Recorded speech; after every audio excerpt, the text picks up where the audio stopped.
بسم الله الرحمن الرحيم. مرحبا بكم في قناة هندسة ونصائح، معكم المهندس سعيد زواوي. بإذن الله هذه دورة جديدة حول برنامج ArcGIS، حيث نحاول أن نضع بين يديكم مفاتيح العمل بهذا البرنامج الرائع المتخصص في معالجة نظم المعلومات الجغرافية أو Système d'Information Géographique.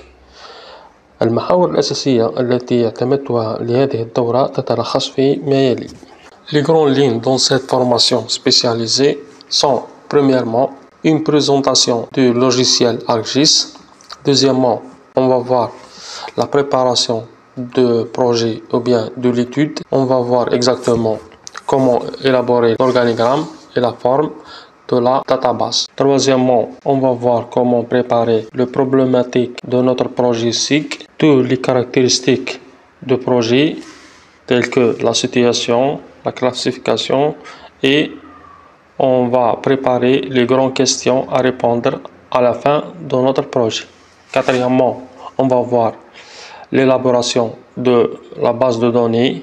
On va apprendre la saisie des données, la conversion des données extérieures et la transformation des données de ArcGIS et vers ArcGIS.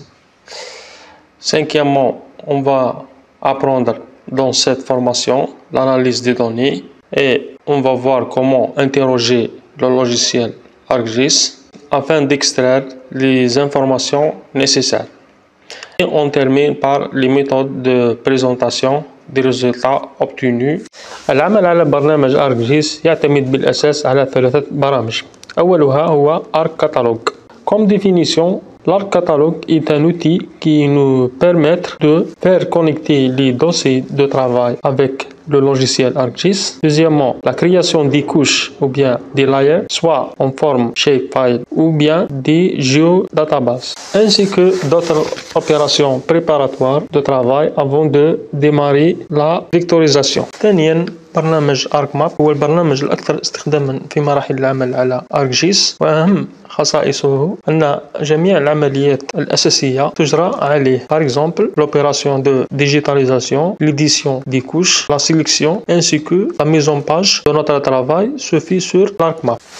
ثالثا، برنامج الArc Toolbox هو مجموعة من التطبيقات المساعدة التي نحتاجها في بعض العمليات الخاصة والمعالجات للخرائط والصور، يعني هو المعني بمرحلة l'analyse des bases de données. Dans cette étape, on va créer un dossier qui englobe tous les fichiers nécessaires afin de nous permettre d'organiser notre travail. L'organisation de notre projet, on va créer un dossier pour les bases de données, MDB et MDF, un dossier pour les shapefiles ou bien les fichiers de forme, un dossier pour les images Google ou bien les cartes d'état-major, un dossier pour l'analyse thématique. On va faire des analyses thématiques sur l'ArcGIS, ainsi que un dossier pour les projets MXD. L'extension de ArcMap, c'est MXD. Donc, il faut mieux de créer un dossier qui englobe tous les fichiers avec l'extension MXD.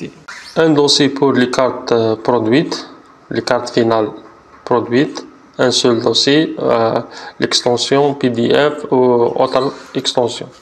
Et on va créer un dossier pour les mises en page. On va préparer 2 ou 3 mises en page comme modèle et on va les utiliser à chaque fois on termine notre projet.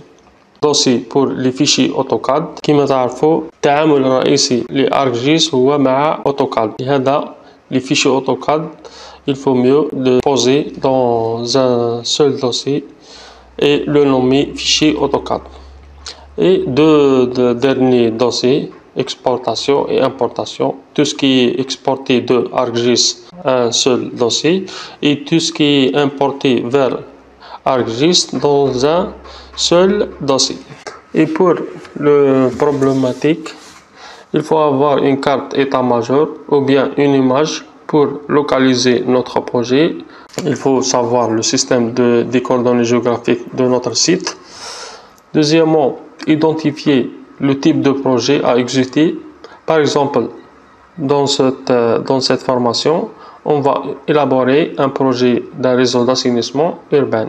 Troisièmement, préparer les questions à répondre à la fin du projet. Par exemple, enquête sur l'état de réseau neuf ou ancien, délimiter les bassins versants, identifier les zones ayant un risque d'inondation parmi les questions marocaines, proposer des nouveaux réseaux d'extension. Après, on va voir l'élaboration des bases de données, la végétalisation ou bien la vectorisation, la saisie des données, la conversion, la transformation et toutes les opérations nécessaires pour créer ou bien pour enrichir notre base de données. Dans cette formation, on va faire un travail de vectorisation sur AutoCAD pour minimiser les problèmes sur le logiciel ArcGIS.